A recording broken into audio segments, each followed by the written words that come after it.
नमस्कार श्रोते हो, मी मृणाल आपल्या सगळ्यांचं स्वागत करते तुमच्या आवडत्या चॅनल स्टोरीज बाय मृणालमध्ये, ज्यामध्ये मी तुम्हाला वाचून दाखवणार आहे वेगवेगळ्या अशा काही रंजक गोष्टी.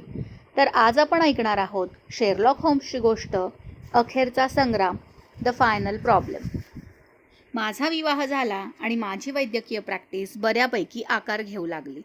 त्यामुळे शेरलॉक होम्सच्या आणि माझ्या नेहमी होणाऱ्या भेटीगाठी तुरळक होऊ लागल्या होत्या. तरीही तपासाच्या कामात काही मदत लागली की होम्स नेहमी माझ्याकडे येत असे. पण पुढे पुढे त्याचं हे येणंही कमी कमी होत गेलं. 1890 साली तर त्याच्याबरोबर फक्त 3 प्रकरणांच्या तपासात मी भाग घेतला असल्याच्या नोंदी माझ्या डायरीत सापडतात. त्यानंतरच्या वर्षात म्हणजे 1891मध्ये वसंत ऋतूत शेरलॉक होम्सनं फ्रेंच सरकारचं काहीतरी महत्त्वाचं काम स्वीकारलेलं होतं. त्याबद्दल अधूनमधून वर्तमानपत्रातून वाचायला मिळे तेवढंच. फ्रान्समध्ये तो आता प्रदीर्घ काळ राहणार असा माझा तर्क होता. त्यामुळंच 24 एप्रिल या दिवशी संध्याकाळच्या सुमारास खुद्द शेरलॉक होम्सच माझ्या दवाखान्यात आलेला मी पाहिला, तेव्हा मला आश्चर्याचा धक्काच बसला. तो प्रकृतीनं क्षीण झालेला आहे आणि त्याच्या चेहऱ्यावरही खूप फिकटपणा आलेला आहे हे मला जाणवल्याशिवाय राहिलं नाही. असं पाहू नकोस, तो म्हणाला. गेले काही महिने मी शरीराला आणि मनाला खूपच ताण दिलेला आहे आणि तो अजूनही कमी झालेला नाही. मी तुझ्या दवाखान्याच्या खिडक्या बंद केल्या तर चालेल ना? दवाखान्यात तसा अंधारच होता. फक्त माझ्या टेबलवरच्या टेबल लॅम्पचा प्रकाश पडलेला होता. माझ्या परवानगीची वाट न पाहता होम्सनं खिडक्या बंद केल्या आणि त्यानं बोल्टही लावले. होम्स, तुला कसली भीती वाटते का? मी विचारलं. होय. कशाची? बंदुकीच्या गोळीची. होम्स, तुला काय म्हणायचंय? वॉटसन, तू मला चांगलं ओळखतोस. मी काही भित्रा माणूस नाही. त्याचवेळी निष्कारण साहस करण्याचाही माझा पिंड नाही. माझ्या आसपास धोका आहे याची कल्पना असल्यावर वेडेपणानं त्याच्याकडे दुर्लक्ष करणंही मला जमणार नाही. मला जरा काडेपेटी देतोस? मी पुढं केलेल्या काडेपेटीतील काडी त्यानं ओढून सिगारेट पेटवली आणि काही झुरके घेतल्यावर तो जरा सावरल्यासारखा झाला. इतक्या उशिरा येऊन तुला त्रास दिला त्याबद्दल माफ कर, तो म्हणाला. आणि तुझ्या घराच्या मागच्या बाजूनं भिंतीवरून उडी मारून इथून जायलाही मला तुझी परवानगी हवी. अरे, पण या सगळ्याचा अर्थ काय?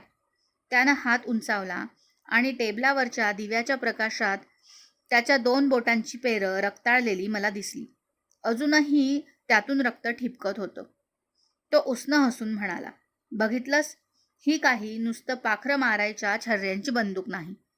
माणसाचा हात कायमचा जायबंदी करणारी ती आहे. आज केवळ 2 बोटांवर निभावलं. वहिनी घरात आहेत का? नाही, ती गावाला गेलीये. खरं? तू एकटाच आहेस? होय, अगदी एकटा. मग फारच सोपं झालं. मी तुला म्हणणार होतो की माझ्याबरोबर 7-8 दिवस युरोपात हिंडायला येतोस का? कुठं जायचंय? कुठंही. मला सगळी ठिकाणं सारखीच. होम्सचं हे बोलणं मला विचित्र वाटत होतं. त्याच्या हालचालीही नेहमीसारख्या मोकळ्या नव्हत्या. उगीच निरर्थक भटकण्याचा त्याचा स्वभाव नव्हता. त्याचा फिकट पडलेला चेहरा, हालचालीतील अस्वस्थता त्याचं मन थाऱ्यावर नसल्याचं मला दाखवीत होती. त्यानं माझ्या डोळ्यातलं प्रश्नचिन्ह पाहिलं आणि हाताची बोटं जुळवून कोपरे गुडघ्यावर टेकवून तो बसला आणि सर्व परिस्थितीची मला कल्पना आली. प्रोफेसर मॉरिआर्टी यांच्याबद्दल तू काही ऐकलं नसशील. कधीच नाही. फार बुद्धिवान माणूस आहे तो, होम्स उद्गारला. सगळ्या लंडन शहरावर त्यांचा अंमल आहे आणि तरीही त्यांच्याबद्दल कुणालाही काही माहीत नाही. गुन्हेगारांच्या जगाचा तो कळसच आहे म्हण ना. खरं सांगतो वॉटसन, या माणसाला मी गाठू शकलो आणि हरवू शकलो तर समाजाला त्याच्या तावडीतून मी सोडावल्यासारखं होईल. माझ्या आजपर्यंतच्या तपास कार्याचं हे सर्वोच्च शिखरच आहे. त्यानंतर मी हा व्यवसाय सोडून देऊन शांतपणे जीवन जगीन. फ्रान्समध्ये जी काही कामगिरी मी पार पाडलेली आहे त्यामुळे मला खूप रक्कम मिळालेली आहे. आयुष्यभर आता मी आरामात राहू शकेन आणि रसायनशास्त्रातील माझं आवडतं संशोधन मला पुढं चालू ठेवता येईल. पण जोपर्यंत हा मॉरिआर्टी लंडनच्या रस्त्यावरून उजळ माथ्यानं हिंडत आहे तोपर्यंत मला विश्रांती घेऊन चालणार नाही. या मॉरिआर्टीने केलं तरी काय आहे? याचा संबंध जीवन प्रवास विलक्षण स्वरूपाचा आहे. चांगल्या घराण्यात त्याचा जन्म झाला. उत्तम शिक्षण त्याला लाभलेलं आहे. गणितात तर त्याची बुद्धी विलक्षण गतीनं काम करते. वयाच्या 21व्या वर्षी त्यानं गणितशास्त्रातल्या एका सिद्धांतावर प्रबंध लिहिला. या प्रबंधनाच्या जोरावर एका छोट्या विद्यापीठात त्याला गणिताचं अध्यासन मिळालं. मॉरिआर्टीची बुद्धिमत्ता अतिशय प्रखर दर्जाची आहे हे मान्यच करायला हवं. पण त्याच्यात काही अनुवंशीय विकृतीही असाव्यात. त्याच्या रक्तात गुन्हेगारी प्रवृत्ती आहे. समाजात मान्यता मिळाल्यावर या प्रवृत्ती कमी व्हायला हव्या होत्या, पण तसं न होता त्या वाढीसच गेल्या. विद्यापीठात त्याच्याविषयी अनेक गोष्टी पसरल्या आणि परिणाम म्हणजे त्याला आपल्या पदाचा त्याग करावा लागला. मग तो लंडनला आला. इथं तो गणिताच्या जोरावर उपजीविका करू लागला. मॉरिआर्टीबद्दल जगाला जी माहिती आहे ती एवढीच. पण मी त्याच्याबद्दल आणखीही काही जे शोधून काढलेलं आहे ते आता तुला सांगतो. वॉटसन, लंडनमधलं गुन्हेगारांचं जग मला जेवढं माहीत आहे तेवढं कुणालाही ते माहीत नाही. या गुन्हेगारांना मार्गदर्शन करणारी एखादी शक्ती त्यांच्या पाठीशी असावी आणि त्यामुळेच कोणताही पुरावा मागं न ठेवता घडणाऱ्या गुन्ह्यांचं प्रमाण वाढलेलं आहे असं मला गेल्या वर्षभरापासून वाटू लागलेलं होतं. हा सूत्रधार शोधता आला आणि त्याचा नाश करता आला तर वातावरण आपोआप सुधरेल असं मला जाणवलं. अत्यंत चातुर्यानं गुन्ह्यांची आखणी केली जात होती. तपास लागू न शकलेल्या अशा प्रकरणांचा मी खोलवर अभ्यास केला आणि माझ्या पद्धतीनं त्या सूत्रधाराचा शोध घेऊ लागलो. शेवटी माझे हात विख्यात गणितज्ञ प्रोफेसर मॉरिआर्टी यांच्यापर्यंत पोहोचले. वॉटसन, हा मॉरिआर्टी इतका हुशार आहे की त्याच्या विरुद्ध कोणताही पुरावा मागं राहणार नाही अशी जणू काय एक भक्कम भिंतच त्यानं उभी केलेली आहे. त्यामुळं असा पुरावा मिळवणं जवळजवळ अशक्य आहे. तुला माझी कार्यपद्धती ठाऊक आहे. माझ्या विलक्षण तर्कशक्तीचीही तुला चांगली ओळख आहे. असं असूनही मला कबूल करायलाच हवं की हा मॉरिआर्टी मला पुरून उरलेला आहे. कोर्टात गुन्हा सिद्ध होऊन त्याला शिक्षा होईल असा कोणताच पुरावा आजपर्यंत माझ्या हाती लागलेला नाही. पण नुकतीच त्याची आणि माझी एका प्रकरणाचा शोध घेत असताना चकमक उडाली. मी अगदी त्याला कायद्याच्या कचाट्यात पकडण्याइतकं त्याच्याजवळ पोहोचलेलो होतो, पण तो निसटला. एक गोष्ट चांगली झाली की या प्रकरणातून तो सुटणार नाही असं जाळं त्याच्या भोवती पसरवण्यात मला यश आलं. आता हे जाळं मी जवळजवळ आवळत आणलेलं आहे. अजून 3 दिवसांनी म्हणजे येत्या सोमवारी या जाळ्यात प्रोफेसर मॉरिआर्टी आणि त्याची टोळी अलगद सापडेल आणि पोलीस कोठडीत जाईल.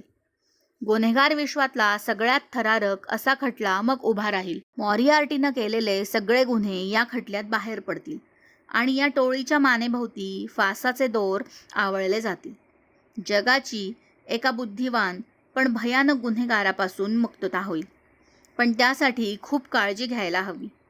आपण आधीच काही हालचाल केली तर ते सगळेच अगदी अखेरच्या क्षणी देखील आपल्या हातावर तुरी देऊन निसटतील. हा सगळा डाव प्रोफेसर मॉरिआर्टीला न समजता मी टाकू शकलो असतो तर फार चांगलं झालं असतं. पण तो अतिशय धूर्त आहे. माझा तपास ज्या पद्धतीनं चालला होता, माझी पावलं जसजशी पुढे पडत होती तसतशी त्याला सर्व माहिती मिळत जात होती.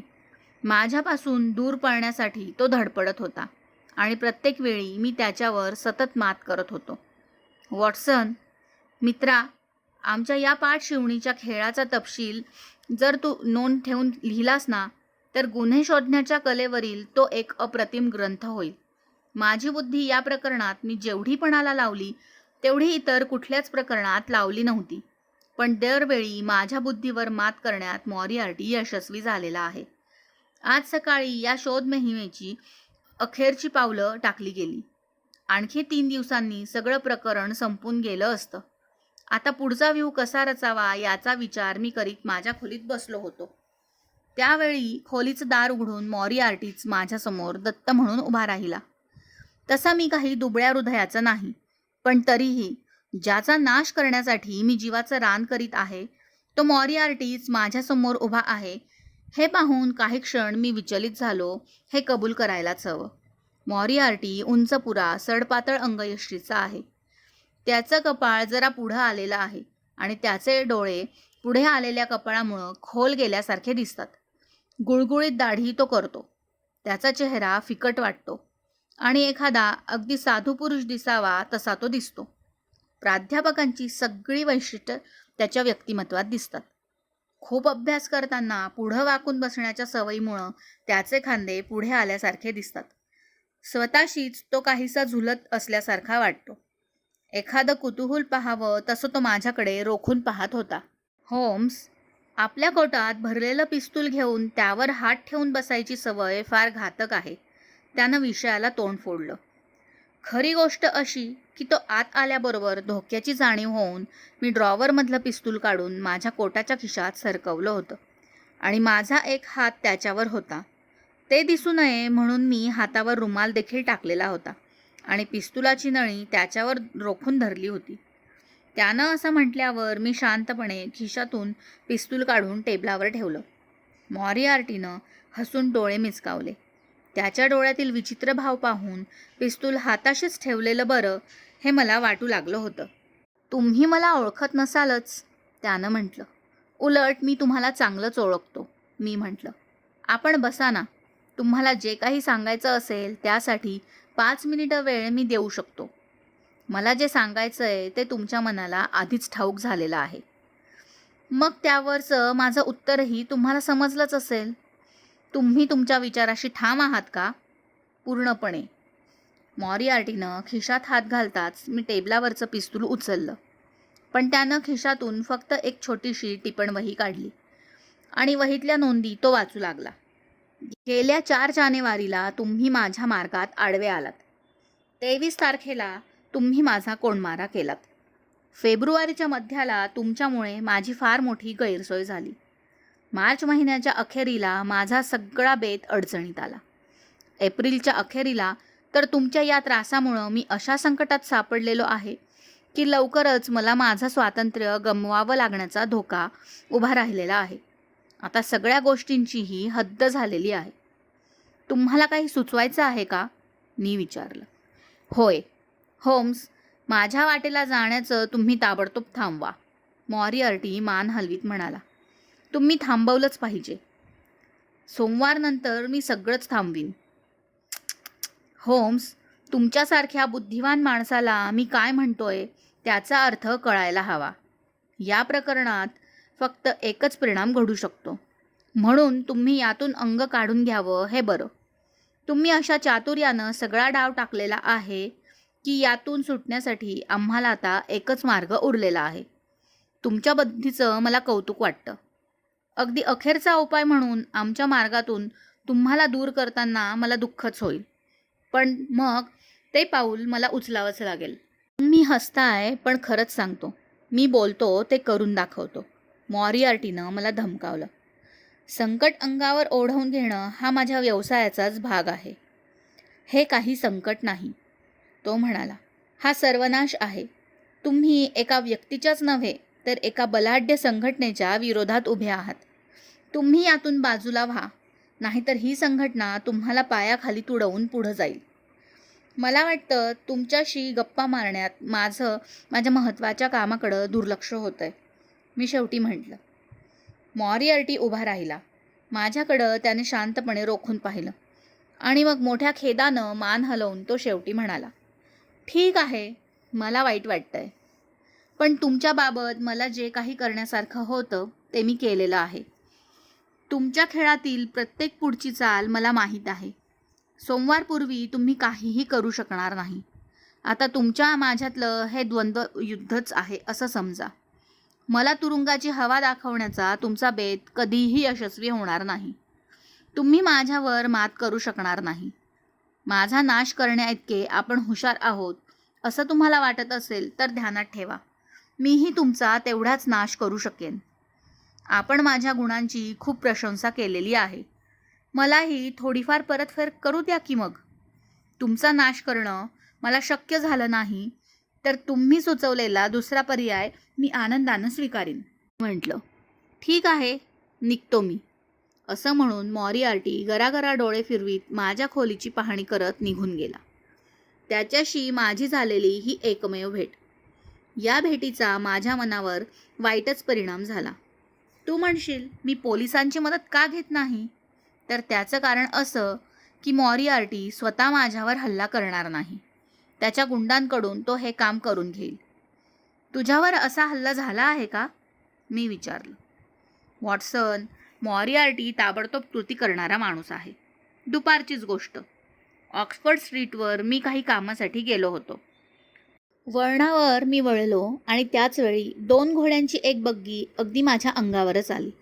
झटकन मी बाजूला झालो म्हणून वाचलो. ती बग्गी वेगानं मेरीबोन गल्लीत शिरून नाहीशीही झाली. मी मग फुटपाथवरून चालू लागलो आणि काही अंतर जातो तोच एका उंच घराच्या गच्चीवरून एक वीट माझ्यासमोरच येऊन पडली. मी पोलिसांना बोलावून सगळी पाहणी केली. काही दुरुस्तीच्या कामासाठी छपरावर विटा आणि इतर बांधकामाचं साहित्य ठेवलेलं होतं. वाऱ्यानं वीट घसरून पडली असावी असं पोलिसांना वाटलं. खरी गोष्ट मला ठाऊक होती, पण मी काहीच सिद्ध करू शकलो नाही. मग चालत जाण्याचा विचार सोडून मी सरळ घोडागाडी केली आणि पॉल मॉलला सरळ माझ्या भावाकडं गेलो. त्याच्याकडंच संध्याकाळपर्यंत राहिलो. तुझ्याकडे येत असताना एका गुंडानं माझ्यावर कसल्या तरी जाड वस्तूनं हल्ला केला. त्याला मी पकडलं, खूप चोपलं आणि पोलिसांच्या ताब्यात दिलं. पण या माणसानं केलेला हल्ला आणि मॉरिआर्टी यांचा संबंध सिद्ध करता येणार नाही हेही तितकंच खरं. तुझ्या दवाखान्यात शिरल्यावर मी खिडक्या लावून घेतल्या त्याचं कारण आत्ता तुझ्या लक्षात आलं असेल. जातानाही मी तुझ्या घराच्या मागच्या बागेतून भिंतीवरून चढून जाणार आहे. रात्री तू इथं राहत नाहीस का? मी विचारलं. नको, माझ्यामुळं तुला धोका नको. मी माझा पुढचा बेट ठरवलेला आहे आणि सगळं काही ठीक होईल याची मला खात्री आहे. मॉरिआर्टीला पकडण्याच्या दृष्टीनं सगळी योजना आता खूप पुढं गेलेली आहे. पोलीस त्याला नक्कीच पकडतील. प्रकरण कोर्टात उभं राहील. तेव्हाच माझी गरज लागेल. म्हणून काही दिवस मी इंग्लंडच्या बाहेर जायचं ठरवलेलं आहे. तू माझ्याबरोबर आलास तर छानच होईल. सध्या मला फार काही काम नाही. शेजारच्या डॉक्टरांना माझे पेशंट मी सांभाळायला सांगू शकेन. मी येईन तुझ्याबरोबर, मी म्हटलं. उद्या सकाळीच निघू शकशील? जरूर असेल तर उद्यासुद्धा. जरूर आहेच, होम्स म्हणाला. मग माझ्या काही सूचना लक्षपूर्वक ऐक आणि त्याप्रमाणेच वाग. त्यात कोणतीही चूक करू नकोस. आपण एका बदमाश माणसाशी वैर ओढावून घेतलेलं आहे हे सतत ध्यानात ठेव. नीट ऐक. तुला जे काही सामान बरोबर घ्यायचं आहे ते सामान विश्वासू माणसाबरोबर व्हिक्टोरिया स्टेशनवर रात्रीच पाठव. त्यानंतर सकाळी तुझ्या माणसाला बंद घोडागाडी आणायला पाठव. पहिल्या 2 घोडागाड्या दिसतील त्या सोडून देऊन तिसरी गाडी आणण्याच्या सूचना त्याला दे.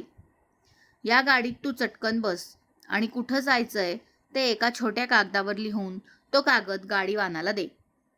कागद टाकून देऊ नकोस. अशी सूचना त्याला द्यायला विसरू नकोस. गाडी भाड्याचे पैसे काढून हातावर तयार ठेव. उतरण्याच्या ठिकाणी येताच आधी गाडीवानाला पैसे दे आणि चटकन बाहेर पड.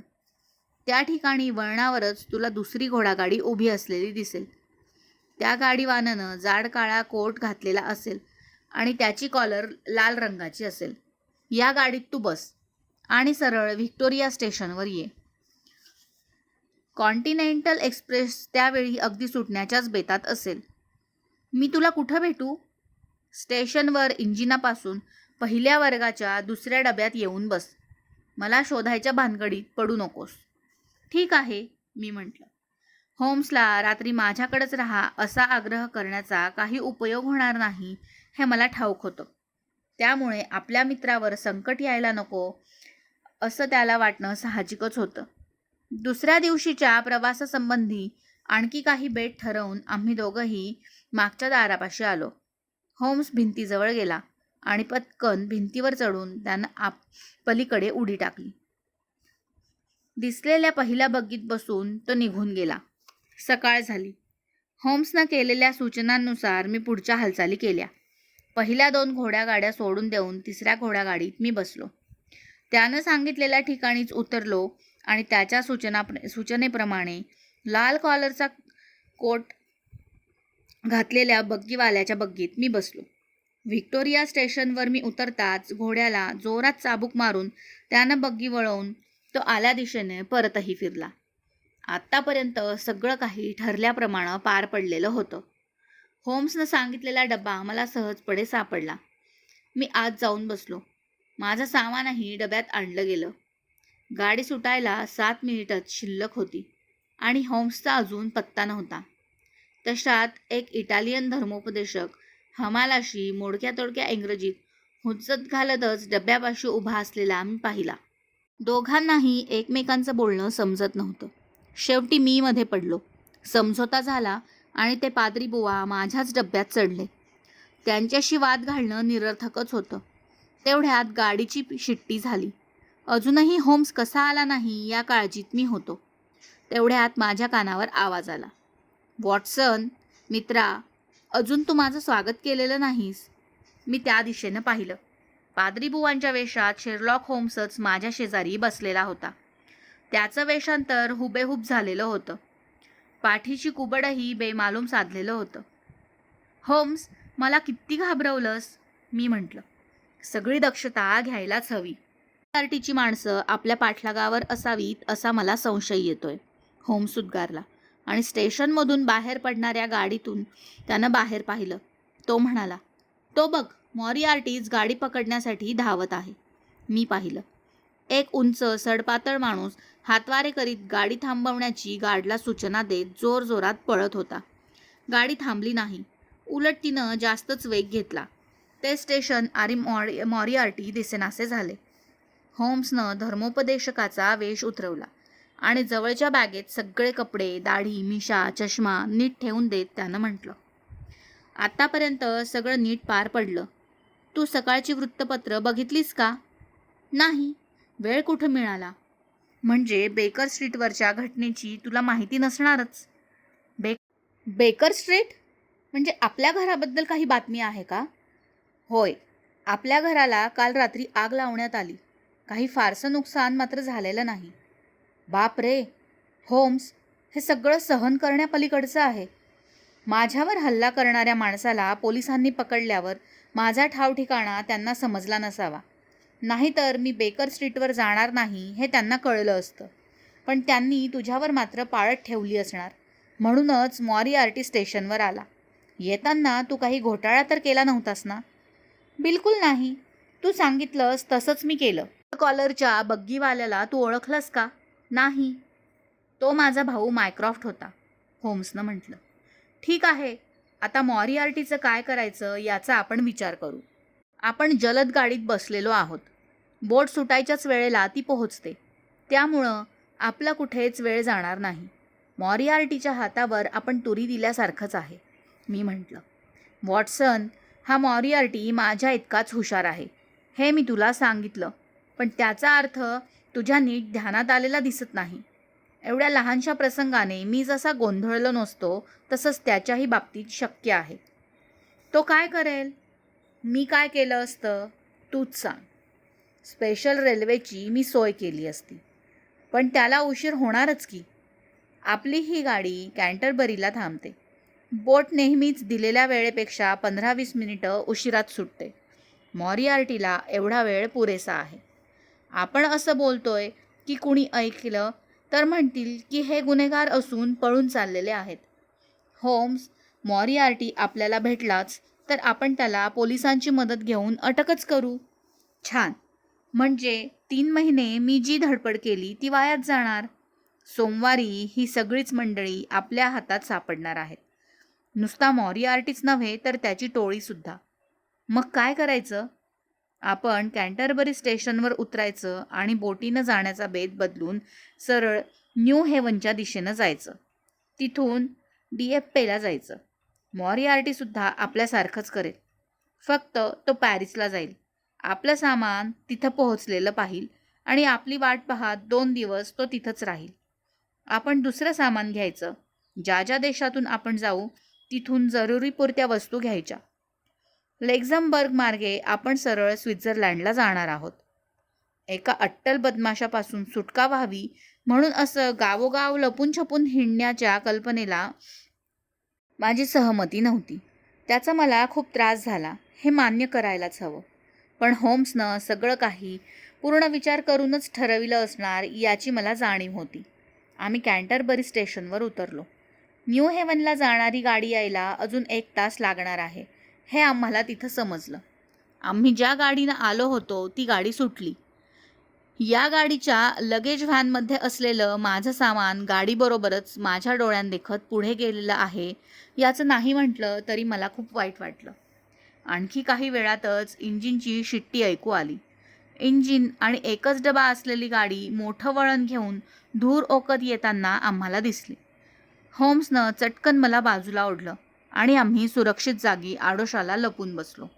बघ, त्यानं खूप पैसे खर्च करून स्पेशल गाडी सोडायला लावली, होम्स उद्गारला. 1 डब्याची ती गाडी आमच्या पुढून निघून गेली.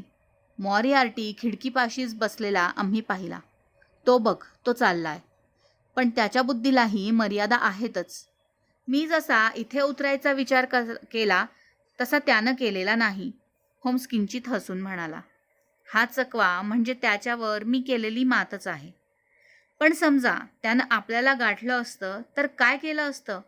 आपल्या दोघांचाही जीव घेतला असता, होम्स उद्गारला. मला वाटतं आपण इथंच थोडं खाऊन घेऊ. न्यू हेवनला पोहोचायला आपल्याला खूप उशीर होईल. रात्री आम्ही ब्रुसेल्सला पोहोचलो. तिथं 2 दिवस राहिलो. 3ऱ्या दिवशी स्ट्रासबर्गपर्यंत येऊन पोहोचलो. सोमवार उजाडला. होम्सनं लंडनच्या पोलिसांना तार केली. तारेचं उत्तर संध्याकाळी हॉटेलवर आलं. होम्सनं तारेचा लिफाफा घाईघाईनं उघडला. तार वाचली आणि उद्वेगानं त्यानं तिचा चोळामोळा करून केराच्या टोपलीत टाकला. मला वाटलंच होतं, मॉरिआर्टी त्यांच्या तावडीतून सुटला आहे.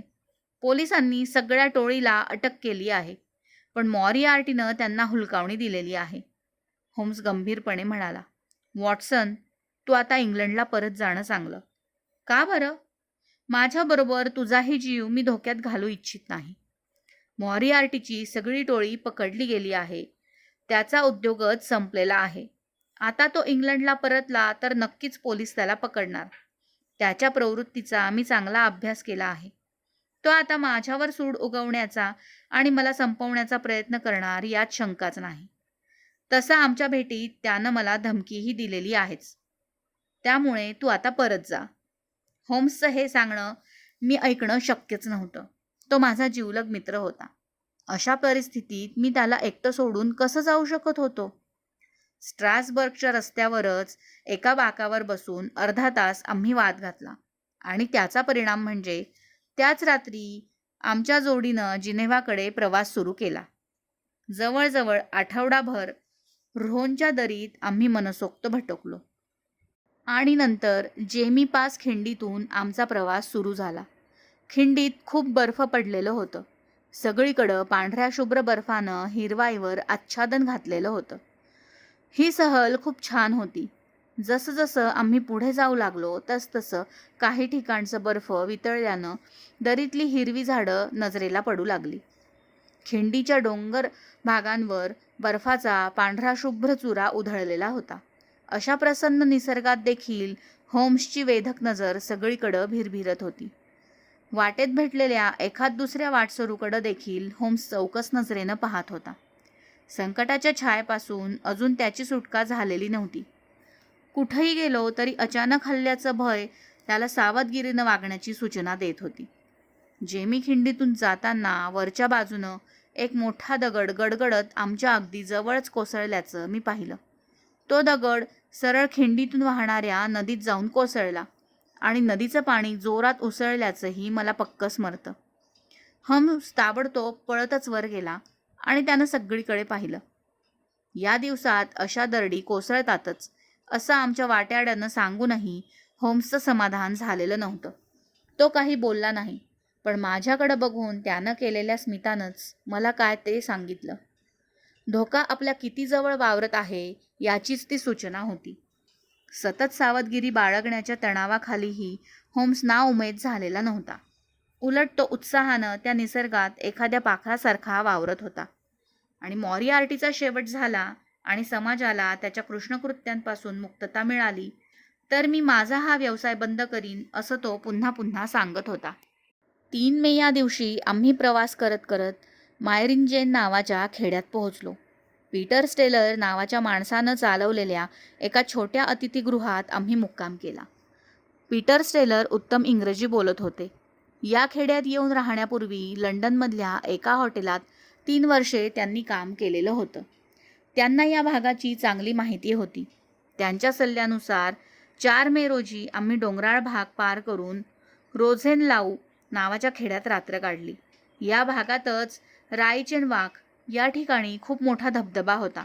तो पाहण्यासाठी आम्ही तो सगळा भूभाग आधी नजरेखाली घातला आणि मग धबधब्याच्या दिशेनं जाणाऱ्या रस्त्याला लागलो. तो सगळा प्रदेश भीतीदायकच होता. शिखरांवरचं बर्फ वितळून त्या पाण्याचा प्रवाह खोल दरीत उडी घेत होता. त्यांचे तुषार वरपर्यंत उसळून एखादं घर जळत असताना धुराचे लोंढे वर यावेत तसं ते दृश्य दिसत होतं. पाणी खाली पडून दरीत असलेल्या नदीच्या प्रवाहातून सळसळत पुढं जात होतं. मधूनच त्यांच्यावर ऊन पडून ते चमकत होतं. प्रवाहाच्या दोन्ही बाजूंना मोठमोठे काळेभोर खडक अगदी वरपर्यंत होते. या काळ्या रंगातून वाहणाऱ्या पाण्याचा प्रवाह पांढरा शुभ्र फेसाळ दिसत होता. उसळणाऱ्या पाण्याचं ते दृश्य भोवळ आणण्यासारखंच होतं. कोसळणाऱ्या पाण्याचा प्रचंड आवाज, उसळणारे तुषार, वेगानं जाणारं पाणी यामुळं नजर गरगरल्यासारखी होती. त्या आवाजातच कुणीतरी मोठमोठ्यानं हाका मारीत असल्यासारखा आवाज आमच्या कानांवर पडला. तो रस्ता धबधबा नीट दिसावा म्हणून त्या ठिकाणी थोडासा अर्धवर्तुळाकार झालेला होता आणि एकदम संपत होता. त्या ठिकाणाहून परत मागं फिरावं लागत होतं. आम्ही त्याप्रमाणे परत फिरण्यासाठी वळलो. तोच एक माणूस हातात पत्र घेऊन आमच्या दिशेने येताना आम्हाला दिसला. आम्ही ज्या अतिथीगृहातून निघालो होतो त्याचं नाव छापलेल्या कागदावर ते पत्र लिहिलेलं होतं. आम्ही तिथून निघालो त्यानंतर काही वेळातच तिथं खूप आजारी असलेली इंग्लिश तरुणी आली होती. युरोपात प्रवासाला आली असतानाच तिच्या शरीरात रक्तस्राव सुरू झालेला होता. पीटरच्या अतिथीगृहात ती आली आणि तिनं कोणीतरी इंग्लिश डॉक्टर बोलवा असं त्यांना सांगितलं. दुसरा कोणताही डॉक्टर तिला नको होता. डॉक्टर वॉटसन ताबडतोब आलेत तर मोठे उपकार होतील असंही त्या पत्रात लिहिलेलं होतं. अत्यवस्थ व्यक्तीच्या हाकेकडे दुर्लक्ष करून चालणार नव्हतं आणि होम्सला एकटं सोडून जाण्यासही मन धजावत नव्हतं. शेवटी असं ठरलं की मी माइन रेंजला जाऊन त्या तरुणीवर उपचार करून परत यावं. मी परत येईपर्यंत होम्सच्या सोबतीला आमचा स्वित्झर्लंडमधला वाटाड्या राहणार होता. धबधब्यापाशी काही वेळ होम्स राहणार होता आणि मग टेकडी चढून तो रोझोनलुईला परत जाणार होता. या ठिकाणीच संध्याकाळपर्यंत मी यायचं होतं. मोठ्या जड मनानं मी होम्सचा निरोप घेतला. खडकाला पाठ टेकून हाताची घडी घालून होम्स एकटक पाण्याकडं पाहत राहिला होता. मी पुन्हा पुन्हा मागं वळून होम्सकडं पाहिलं. या जगातलं हे त्याचं शेवटचंच दर्शन ठरणार होतं.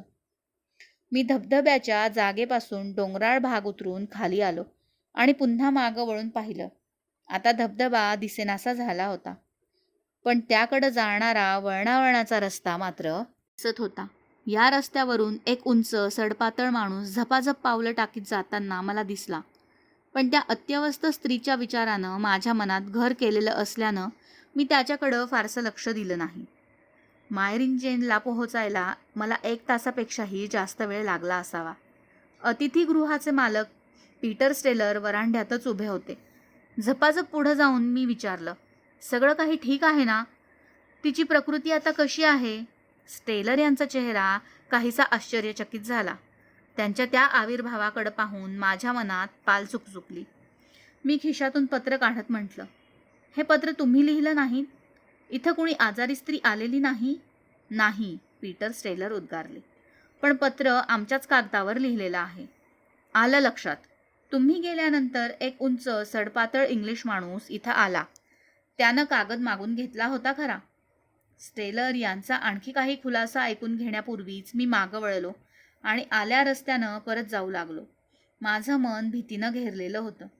रस्ता आता चढाचा होता. येताना उतार असल्यानं आपण लवकर आलो. आता खूप वेळ लागणार याची कल्पना मला आली. धबधब्याजवळ पुन्हा यायला मला चांगले 3 तास लागले होते. होम्सला आपण एकटं सोडायला नको होतं असं माझं मन मला सारखं सांगत होतं. होम्सच्या खांद्यावरची पिशवी तिथं मला दिसली.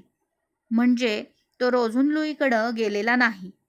मग धबधब्याजवळच्या त्या जेमतेम 3 फूट रुंदीच्या खडबडीत रस्त्यावरच तो अजूनही असेल का?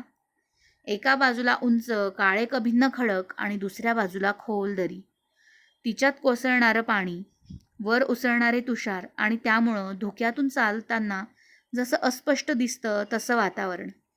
होम्सच्या सोबतीला असलेला तो वाटाड्याही दिसत नव्हता. तो मॉरिआर्टीचाच तर माणूस नसेल? आपण झपझप चालत जाणारा माणूस पाहिला होता. तो मॉरिआर्टीच असणार. म्हणजे त्या अवघड जागी ते फक्त दोघेच असणार. मग त्यांचं काय झालं असेल? कोण सांगेल आपल्याला? माझं मन टाळ्यावर येईपर्यंत मी 1-2 मिनिटं तसाच उभा राहिलो. भयानं माझ्या शरीराचा ताबा घेतला होता. माझ्या प्रिय मित्राचं काय झालं असेल या विचारानं डोकं बधीर झालेलं होतं. शेवटी होम्सचा शोध घेण्यासाठी त्यानं कोणता विचार केला असता, कशी पावलं टाकली असती हे मी आठवू लागलो आणि त्याप्रमाणे तपास सुरू केला. पण मला फारसं काही करावं लागलं नाही. आम्ही बोलत जात असताना रस्त्याच्या शेवटापर्यंत आलेलो नव्हतो. ती पिशवी ज्या जागी होती तिथंच आम्ही थांबलेलो होतो. त्या ठिकाणी काळी माती होती आणि धबधबाच्या तुषारांनी ती ओली झालेली होती. एखादा पक्षी जरी त्या मातीवरून गेला असता तरी त्याचे ठसे तिथे स्पष्टपणे उमटण्यासारखे होते. रस्त्याच्या कडेपर्यंत मोठ्या माणसांच्या बुटांचे ठसे अगदी स्पष्टपणे दिसत होते. परत येणाऱ्या पावलांचे ठसे मात्र दिसत नव्हते. आणखी पुढे एके ठिकाणी खूप चिखल तुडवल्यासारखा झालेला होता. तिथल्या झुडपांच्या फांद्याही मोडलेल्या दिसत होत्या. मी खाली जमिनीवर पालथा पडलो आणि सगळीकडे पाहू लागलो. आता अंधारू लागलेलं होतं. पाण्याच्या तुषारानं ओले झालेले काळे कभिन्न खडक आणि त्यावर चमकणारे थेंब दिसत होते. होम्सच्या अस्तित्वाची कसलीही खूण दिसत नव्हती.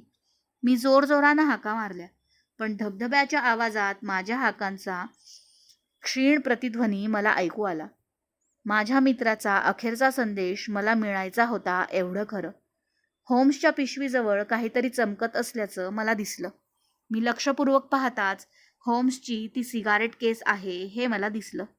मी तिथपर्यंत गेलो आणि ती केस उचलली.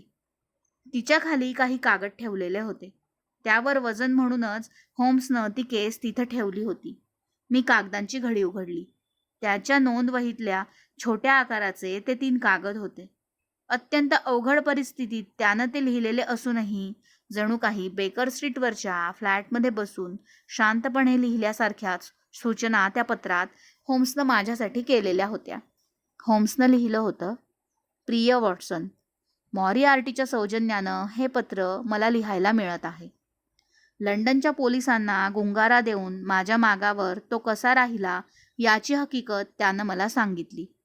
त्यावरून त्याच्या बुद्धिमत्तेबद्दल माझं जे मत मी बनवलं होतं ते किती योग्य होतं याची कल्पना मला आली.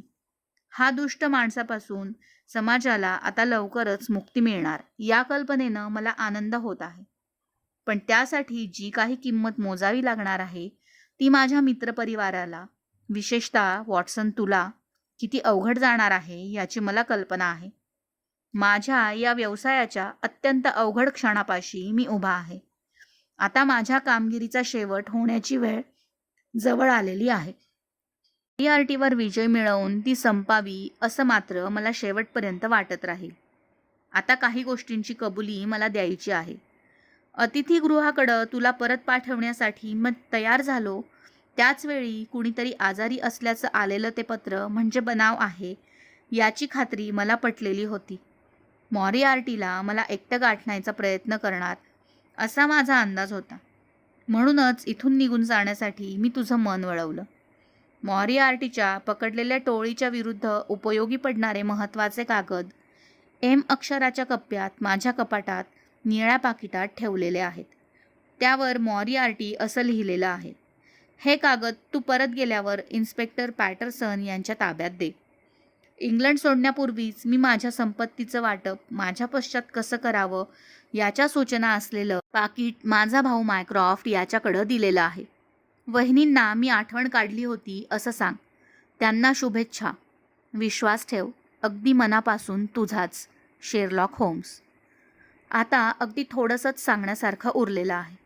पोलिसांनी आणि तज्ज्ञ व्यक्तींनी केलेल्या तपासणीनुसार मॉरिआर्टी आणि शेरलॉक होम्स या दोघांचीही झटापट झाली असावी आणि दोघंही धबधब्यात कोसळून एकमेकांना मिठी मारलेल्या अवस्थेतच वाहून गेले असावेत. त्यांची प्रेतं मिळवण्याचा प्रयत्न यशस्वी झालेला नाही. दरीत अगदी खोलवरून त्यांची शरीरं एकतर वाहत गेली असावीत किंवा उंचावरून पडल्यामुळं छिन्नभिन्न होऊन कपारीत अडकून नष्ट झाली असावीत.